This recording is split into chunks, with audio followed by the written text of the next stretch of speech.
오늘 하나님께서 우리에게 주신 말씀은 고린도전서 1장 27절에서 29절입니다.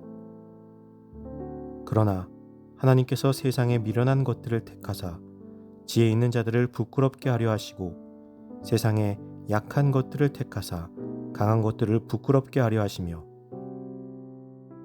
하나님께서 세상에 천한 것들과 멸시받는 것들과 없는 것들을 택하사 있는 것들을 패하려 하시나니 이는 아무 육체도 하나님 앞에서 자랑하지 못하게 하려 하심이라.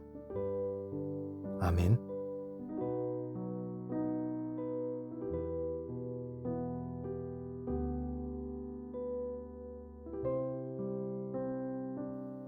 예수 그리스도의 십자가는 우리를 새로운 세상으로 가는 길로 안내해 줍니다. 우리는 예수님의 십자가를 바라보며 눈물을 흘립니다.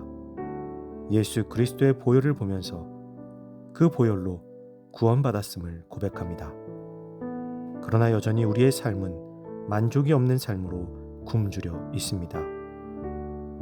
그런 우리에게 십자가는 죽음의 멸망과 부활의 승리를 동시에 보여줌으로써 스스로를 믿는 삶은 영원할 수 없음을 가르쳐 주었습니다. 우리는 십자가가 가르쳐 준 그 길을 따르고 있을까요? 세상에는 자신의 힘을 믿고 사는 사람들이 있습니다. 철저히 하나님을 외면하고 자신이 가지고 있는 부와 권력이 영원할 것이라고 믿으며 살아가는 자들입니다. 반면에 하나님을 믿기는 하지만 힘없어 보이는 십자가가 아닌 세상의 권세로 바꾸어 살아가는 이들이 있습니다. 그래서 하나님을 믿는 하나의 공동체인 교회 안에서 서로의 주장이 옳다고 다투는 신앙인들이 나타나는 것입니다. 우리는 자신의 주장을 놓고 이것이 하나님을 기쁘시게 하는 일인지 돌아보아야 합니다. 지금처럼 진보와 보수가 싸우고 남자와 여자가 싸우며 세대 간의 갈등이 팽배한 시대에 이러한 자신들의 주장을 내려놓고 하나님의 나라를 이루어 간다면 얼마나 놀라운 일이 벌어지게 될까요? 그러나 우리는 자신을 굽히기 싫어하고 억지로 굽히려 하더라도 곧 힘들어서 포기하곤 합니다. 그러나 우리는 결단해야 합니다.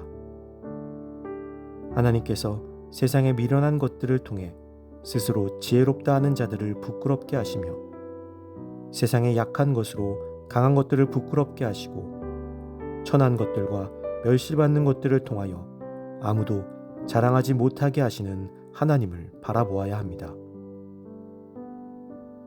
하나님이 무엇을 선택하시는지를 깨달아야 하는 것이죠. 하나님의 섭리는 우리의 생각과는 많이 다릅니다. 그러나 우리가 진정 하나님께서 주시는 기쁨을 누리기를 원한다면 하나님의 뜻을 즐겁게 받아들이고 기다려야 합니다. 하나님을 기쁘시게 하는 선택을 해야만 합니다. 우리가 자랑할 것이 있다면 내가 가진 것들이 아닌 하나님이 기뻐하실 일이 무엇인지를 알고 있음을 자랑하십시오. 내가 하나님의 기쁨이 되는 일을 하고 있음을 자랑하십시오. 내가 가진 것들을 자랑하다가 부끄러움을 당하는 삶이 아닌 오직 하나님을 기쁘시게 하는 삶이 되어 세상에 하나님의 자랑이 되고 하나님의 기쁨이 되는 삶이 되기를 바랍니다. 하나님이 하시는 일이 나에게도 기쁨이라는 사실을 깨닫고 기뻐할 수 있는 우리가 되기를 축복합니다. 사랑의 하나님, 우리의 삶이 하나님의 기쁨이 되게 하여 주시옵소서. 그리고 하나님의 기쁨이 나의 기쁨이 되는 삶을 살게 하여 주시옵소서. 세상이 자랑할 것들을 엎으시고 하나님을 우선하는 자들을 세우시는 하나님의 정의와 공의를 바라보며 하나님이 하시는 일들이 나에게도 기쁨이 되는 삶이 되게 하여 주시옵소서. 예수 그리스도의 이름으로 기도합니다. 아멘.